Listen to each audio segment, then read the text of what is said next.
السلام عليكم ورحمة الله وبركاته. هنكمل مع بعض سلسلة الفيديوهات اللي بدأناها عن قرية أتميدة، والسلسلة دي زي ما قلنا مكونة من 6 أجزاء. الجزء الأول كان عن أحياء ومساجد أتميدة، والنهاردة الجزء التاني، وهنتكلم فيه عن تاريخ المؤسسات في البلد. معظم المؤسسات في أتميدة موجودة جنب بعض في أرض الوحدة المحلية.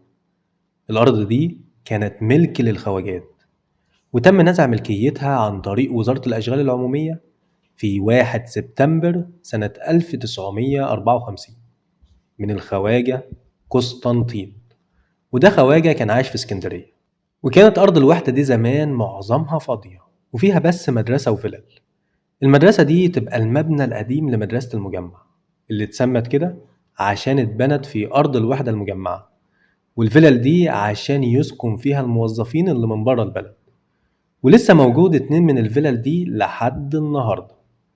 فيلا منهم بقت مكتب الصحة ورعاية الطفل، والفيلا التانية لمبنى العلاج على نفقة الدولة. وادي الجماعة ديت كانت فيلل للسكان لسكنة الموظفين اللي هم من خارج البلد، زي دكتور، زي مشرف اجتماعي، زي والفلل دي تم استغلالها في فترة من الفترات واتعمل فيها مباني حكومية زي بنك القرية والسجل المدني. حبينا نعمل بنك القرية فقلنا ايه، ادخلي فيلا من دول يبقى فيها بنك القرية، وتاخدت فيلا من الفلل دي كان مكانها السجل المدني الأولاني. ومع مرور الوقت السجل المدني بقى له مقر خاص بيه أمام نقطة شرطة أتميدة وبجوار مكتب البريد، وتم افتتاحه سنة 2016. وبكده نكون اتكلمنا عن شكل أرض الوحدة المحلية زمان كان عامل ازاي، واللي كان معظمها أرض فاضية، بس بعد كده اتبنى فيها مباني حكومية واتغير شكلها تماما. تعالوا نتكلم عن المباني دي ونذكر الأشخاص اللي ساهموا في تأسيسها. وأول مبنى هنتكلم عنه هو مبنى الوحدة المحلية، وده تم بناؤه في البداية بمساهمة من أهالي أتميدة ومجلس المدينة، وتم افتتاحه سنة 1999. وقام مجلس المدينة ببناء الدور الأول في الوحدة المحلية وبمساعدة الأهالي، والأستاذ مصطفى الجندي رحمه الله كان رئيس الوحدة المحلية في أتميدة. المرحوم الأستاذ مصطفى الجندي كان واحد من أهم رؤساء الوحدة المحلية اللي عدت على أتميدة. أستاذ مصطفى الجندي عمل لنا مبنى مش موجود، يعني يمكن أكتر من مبنى اللي مجلس المدينة اللي في متغمر، وده برضه بتعاونه مع الناس، وجوده في وسط الناس، ووجوده متابعته لمشاكل الناس. الله يرحمه، الله يرحمه الأستاذ مصطفى الجندي. يعني غير إن تم في عهده تأسيس مبنى الوحدة المحلية، تم في عهده برضه بناء مجزر أتميدة أو السلخانة، بدل ما الناس كانت بتذبح في الشوارع. ولكن افتتاح المجزر كان بعدها بكذا سنة، وبالتحديد سنة 2003 في عهد الأستاذ السعيد الدهتوري. وكمان الأستاذ مصطفى الجندي قام بتطوير البنية التحتية في البلد زي الكهرباء والمية والصرف. كان من ضمن رؤساء القرية اللي ما بيروحوش إلا بعد عشتين زي ما بيقول. وكمان في عهده اتعمل محطة معالجة مياه الصرف الصحي اللي على طريق كفر الهجرسي بالاشتراك مع المجلس المحلي اللي قام وقتها بدور فعال. المجلس المحلي هو الذي قام بدور فعال، وكان رئيسه في ذلك الوقت الأستاذ محمد المنيزح. وفعلا أدركت أتميدة في مشروع الصرف الصحي. أكملت أنا كرئيس مجلس محلي هذا المشروع، وتم افتتاح المشروع قبل ميعاده بأكثر من 3 سنوات. وبعد ما انتهينا من قصة بناء الوحدة المحلية هنتكلم عن مبنى تاني مهم جدا، وهي مستشفى أتميدة المركزي. بس زمان ما كانش فيه لسه مستشفى، كانت يدوب وحدة صحية. بيت ميدة في الأول وهي كانت لسه وحدة صحية، وكنا بنشتغل فيها يعني شغل يعتبر بدائي، مفيش أجهزة، كان الكل أكتر هي مقدرة الطبيب أو مهارته. وبعد كده تطورت الوحدة الصحية لحد ما تحولت لمستشفى مركزي، واللي ساهم في بنائها هم الحاج محمود المرشدي والحاج سعيد المرشدي والحاج محمد المرشدي. وجماعة المرشدي الله يديهم الصحة بقى يرحم اللي راح، بنوا طوروه بقى وعملوا مستشفى وعملوا وحدة غسيل كلى ويشكروا وجعلهم في ميزان حسناتهم يا رب. ودليل حبهم برضك دار المرشدي في بلدنا ان المستشفى ده والمستشفى ده ودول قلاع، يعني دي قلاع كبيره، كتر الف خيرهم، خدموا بلدهم على اعلى مستوى دار المرشدي. والمستشفى دي طبعا مركزي، يعني بتخدم أتميدة والقرى المجاورة. وبنيجي ما بنتعب بنيجي تمدها في المستشفى، تمدها حلو، بتقوم بالواجب وبنصرف علاج منها وحلو. كوم النور وبلاد تانية كتير، في ناس كتير من عندنا هناك بيتعالجوا هناك. بصراحة عملوا طفرة في النقطة بتاع المستشفى بتاع البلد. المستشفى عندهم قرية البقى كلها بتروح هناك المستشفى، السجل المدني هناك، مركز غسيل الكلوي برضه في أتميدة. وبجوار مستشفى أتميدة المركزي موجود مستشفى للغسيل الكلوي باسم المرحومة هناء شعير، زوجة الحاج سعيد المرشدي. جه الحاج سعيد فكر بعد زوجته ما توفت، وكان في مكان الأرض كانت تعتبر أرض واسعة، قام بعمل مستشفى للغسيل الكلوي تختص بالغسيل الكلوي، وقام بعملها من الألف للياء. جاب استشاري من الزقازيق، من جامعة الزقازيق، هو اللي بنى وهو اللي كلف، ما احتاجش أي حاجة من الوزارة ولا حتى الآن هو برضه أولاده ربنا يبارك فيهم. أعتقد إن هو كان أسمع إنه كان عامل وديعة خاصة بالمستشفى بالنسبة للكلى تصرف عليها، حتى إن معطر الجو بيجيبوه، والعربية اللي هي خاصة بنقل المرضى دي مش تبع الحكومة، كل ده تبع الحاج سعيد المرشدي. والجدير بالذكر إن تم وضع حجر أساس معهد فن تمريض في مستشفى أتميدة المركزي سنة 2017 في مبنى تاني مهم موجود بالقرب من الوحدة المحلية والمستشفى، وهو مركز الشباب. وده كان زمان عبارة عن غرفة لتغيير الملابس، ولكن ده ما كانش مناسب لأتميدة، فتم تجميع مبالغ مالية من أهالي البلد وبناء مبنى أكبر لمركز الشباب، وكان ده في سنة 1976 في عهد ثالث رئيس مركز شباب وهو الأستاذ جمعة أبو حوا. بدأنا نجمع فلوس من الأهالي اللي ربنا يقدر عليه، جنيه 2 3 5 10 نص جنيه ربع جنيه من الأطفال بجانب رجال أعمال وقفوا جنبنا وادولنا واشتغلنا، وقفنا المركز على رجليه لغاية السقف الدور الأول بالجهود الذاتية. ومع تأسيس مبنى مركز الشباب ده شجع على دخول ألعاب كتير سواء فردية أو جماعية، ده غير طبعا كرة القدم. أول مجلس إدارة دخل لعبة التنس اللي هي البينج بونج وكرة السلة وكرة الطايرة، واشتركنا في جميع المسابقات اللي اتعملت في هذه الفترة على مستوى المحافظة. كنا بنصفي على مستوى المركز وكنا بنطلع المحافظة. عملنا فرقة كورال أطفال برئاسة المرحوم الحاج أحمد طمان. فرقة الكورال دي كانت بقيادة الملحن أحمد طمان، ومعلم اللغة العربية الأستاذ سيد أبو جميلة. والأستاذ سيد أبو جميلة كان معروف عنه إنه شخص مثقف جدا وعنده مواهب كتير، لان احنا كل ما كنا نعوزه في اي موقف من المواقف كنت الاقيه بعلمه وثقافته والحاجات الحلوه اللي كان بيطلعها من الشعر. وعلى فكره كل اشعاره جميله وكل كلماته كانت تبقى حلوه، في كل المواقف يعمل لك فيها برنامج يجذبك.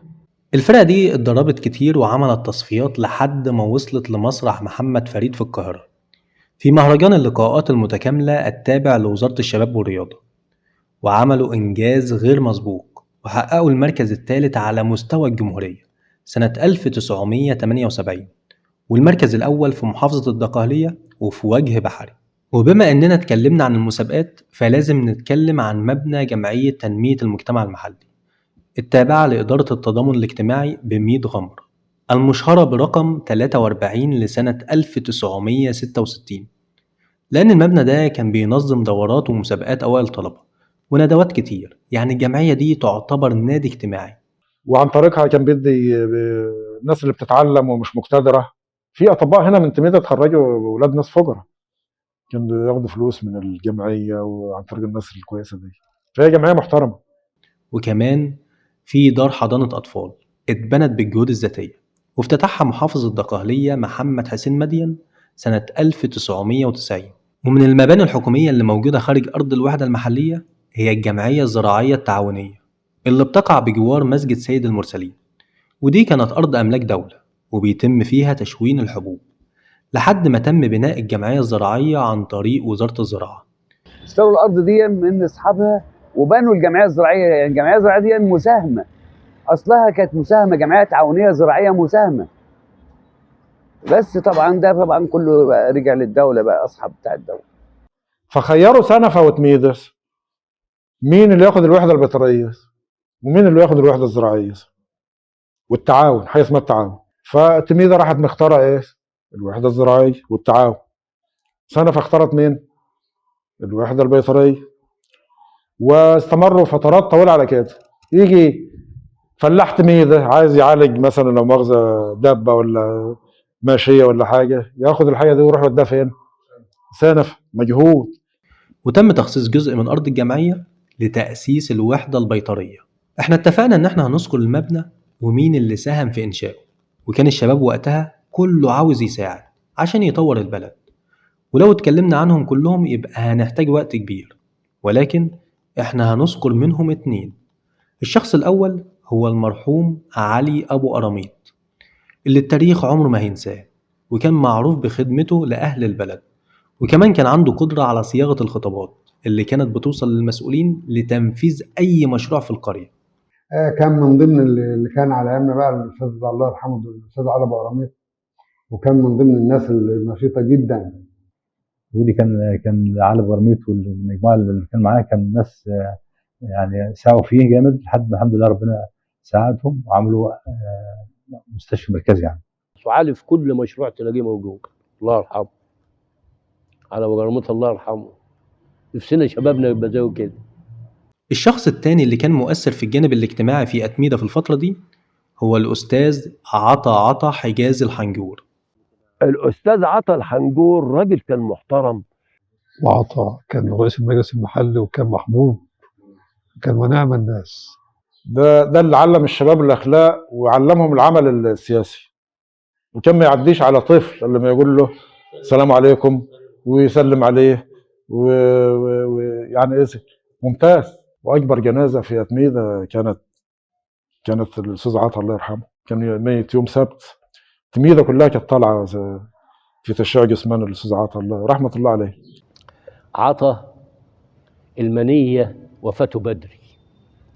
هو كان هيبقى اكتر كتير من الناس اللي انت بتحبهم دول ونفسك يعني تذكرهم طوال. كان عنده حب البلد بدرجه كبيره، لدرجه ان هو كان يجري. انا كنت بشوفه في مجلس القريه كما لو كان موظف في مجلس القريه. ايه يا عاطف؟ يقول لي ما احنا عاوزين نعمل كذا ونعمل كذا ونعمل كذا. مشروعاته كانت لا نهايه لها. نرجع تاني للمنشآت اللي موجودة في البلد. في 3 مؤسسات اتنقلوا لأكتر من مكان عشان يوصلوا للمكان الحالي اللي موجودين فيه دلوقتي. المؤسسات دي هي السنترال ونقطة شرطة أتميدة ومكتب البريد. نبدأ بالسنترال. السنترال ده كان زمان في أرض مسجد سيد المرسلين قبل ما المسجد ده يتبني، وبعد كده اتنقل لمبنى التأمين الصحي. اول امر كان السنترال في مكان مسجد سيد المرسلين، كان في جنينه الحاج خضر عيش رحمه الله عليه. تمام. وبعد كده الحكومه او الوحده المحليه خصصت اماكن للمصالح الحكوميه، كان من ضمنها سنترال أتميدة. اتنقل في المبنى اللي هو حاليا التأمين الصحي. واتنقل السنترال بعد كده من مبنى التأمين الصحي إلى موقعه الحالي. تاني مبنى هو نقطة شرطة أتميدة، والنقطة دي كانت موجودة زمان على القنطرة، وبالتحديد في بيت أبو العلا. على القنطرة مكان أبو العلا دلوقتي كان فيها النقطة، وبعدين اتنقلت ترياجة. نقلت من ترياجة كان رشدي شلبيه مع حتة أرض بتاعة الإصلاح، راح مديلهم حتة أرض بتاعة الإصلاح، دي أرض خواجات أساس. وبعد ما استقرت النقطة فترة تم هدم المبنى لإعادة تجديده، ولحد ما يتم تجديد المبنى اتنقلت النقطة لمبنى التأمين الصحي. لأن النقطة كانت عايزة تزال، فلما أزيلت جت في المكان اللي هو فيه التأمين الصحي حاليا. وبعد ما جددوا المبنى رجعت نقطة شرطة أتميدة لموقعها المتعارف عليه سنة 2009، ورجع التأمين الصحي يمارس نشاطه تاني في المبنى بتاعه. تالت مبنى هو مكتب البريد، وده كان زمان عبارة عن بوسطة زي فيلم البوسطجي، وكانت البوسطة دي في بيت الأستاذ عبد الحميد أبو مغربة. البوسطه كانت عند ابو مغربه هناك في وسط البلد، هناك عند ابو مغربه عند الخوله كده، كانت البوسطه دي البريد بقى بتاع البلد. بعد كده طبعا جت هنا. وبعد ما كانت البوسطة في بيت الأستاذ عبد الحميد أبو مغربة اتعمل أوضة في الوحدة المجمعة، وبالتحديد كانت مكان مستشفى الغسيل الكلوي، وبعد كده اتنقلت لمقرها الحالي. ومكتوب على لوحة التأسيس إن المبنى تم افتتاحه سنة 2018، ولكن في الحقيقة إن المبنى اتأسس قبلها بسنين كتير.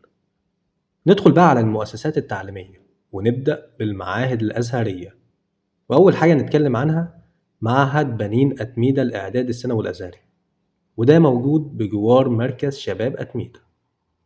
من طلبة أتميدة بروحوا زفتة، وبعد كده معهد متغمر، ثم معهد بنين أتميدة في 76 أنشأ، وكان صاحب الفكرة الحاج سليمان الشامي الله يرحمه. الحاج سليمان الشامي هو اللي أقام المعهد ده على نفقته الخاصة. بعد كده أزيل المعهد وتم بناؤه بالمجهود الشخصي وبمساعدة الأزهر. ودور المرحوم سليمان الشامي موقفش لحد هنا، وكان بيحاول يعمل خير في حياته على قد ما يقدر. عشان كده ساهم في بناء معهد فتيات أتميدة الإعداد الثانوي، وفي معهد أتميدة الابتدائي الأزهري عند مسجد أبو جبل، واللي أسسه هو الحاج غازي رجب البتنوني سنة 1975 عشان يخدم أهالي أتميدة. رحمة الله عليه الحاج غازي رجب البتنوني صاحب الفضل في إنشاء المعهد الابتدائي. اشترى قطعة الأرض دي، وبعدين لما قالوا ننشئ معهد فتفضل مشكورا وسلموا من قطعة الأرض وبنى المعهد الابتدائي. إنما بقى أحدث المعاهد الأزهرية في البلد واللي موجود خلف نقطة الشرطة هو معهد محمد المرشدي الابتدائي. وما ننساش إن الحاج محمد المرشدي قام ببناء المعهد الديني الأزهري الابتدائي الموجود بجوار نقطة شرطة أتميدة، كلفه من الألف إلى الياء على نفقته الخاصة. وبكده نكون اتكلمنا عن المعاهد الأزهرية في البلد. تعالوا نشوف بقى مدارس التربية والتعليم، ونبدأ بمدرسة الشهيد السعودي، ودي مدرسة ابتدائي، بس المدرسة دي في البداية كانت مدرسة إعدادي، واللي بناها واحد من قرية سمبو مقام اسمه عرفة البحراوي. دي من سمبو يا سيدي بقى، دي عامل المدرسة بتاعت اللي في أرض بحاول دي. كان فيها الأول الإعدادي، وبعدين قلبوها الشهيد السعودي. ما اتبنت المدرسة هنا، خدوا أرض من الإصلاح الزراعي بنوا هنا مدرسة الإعدادي. بس ليه المدرسة اتسمت بعد كده الشهيد السعودي لما تحولت من مدرسة إعدادي إلى مدرسة ابتدائي؟ الشهيد السعودي ما تسمتش بهذا الاسم الا لما السعودي السيد اللقة توفى في حرب اليمن. وفي الجهة التانية المواجهة لمدرسة الشهيد السعودي هتلاقي مدرسة أبو بكر الصديق، ودي اتكلمنا عنها الفيديو اللي فات واحنا بنتكلم عن مسجد أبو جبل. وكمان في مدرسة علي بن أبي طالب، وكان مبنى المدرسة زمان عبارة عن جزء من مدرسة المجمع لحد ما انفصلت عنها وبقت مدرسة لوحدها. ده غير مدرسة السادات، ودي كان اسمها زمان مدرسة أتميدة الابتدائية الإلزامية، واللي كانت معروفة بمدرسة الأنطرة، ودي تعتبر من أقدم مدارس أتميدة. ولو هنتكلم عن المدارس القديمة يبقى لازم نذكر مدرسة أبو رمضان، واللي بناها المرحوم الأستاذ منصور أبو رمضان، ودي مدرسة ابتدائي كانت موجودة في شارع الشهيد أحمد عبد الله الخولي. مدرسة أبو رمضان تم افتتاحها سنة 1944 واشتغلت لغاية سنة 1957. كانت عبارة عن 6 فصول ابتدائي. حاليا بقت مباني دلوقتي عادل أبو حمايل بيبة وفرج بنورة وحسين الدعبوس. وكمان مدرسة ترياق، وده لأن المدرسة دي كانت في بيت واحدة اسمها أمينة محمد الدقدق وشهرتها ترياق، وده نفس المكان اللي كان فيه النقطة زي ما قلنا قبل ما تكون النقطة في موقعها الحالي. والأوضة دي هي الأثر الوحيد المتبقي من بيت ترياق، والبيت ده موقعه دلوقتي منزل المرحوم محمود أبو جميلة. نرجع تاني للمدارس القائمة لحد دلوقتي زي مدرسة أتميدة الإعدادية بنات، ودي كانت أرض إصلاح وتم نزع ملكيتها واتبنت المدرسة عن طريق الأهالي. إنما بقى أول مدرسة رسمية للغات في أتميدة هي مدرسة الحاج محمود فرج البنوي الابتدائية اللي اتأسست سنة 2015 وتم افتتاحها سنة 2017 بحضور الدكتور أحمد الشعراوي محافظ الدقهلية. وعلى ذكر عيلة البنوي ما ننساش مجمع طلعت الخيري، وده باسم المرحوم الحاج طلعت محمود البنوي، وده يعتبر مركز طبي مهم فوق مضيافة الزنقلة. فأنشأ فوق المادة اللي هي بتاعة الزنقلة، المادة اللي هي المضيافة يعني، مجمع طلعت، مجمع طبي بعد ما أنشأها بناء من تحت لفوق.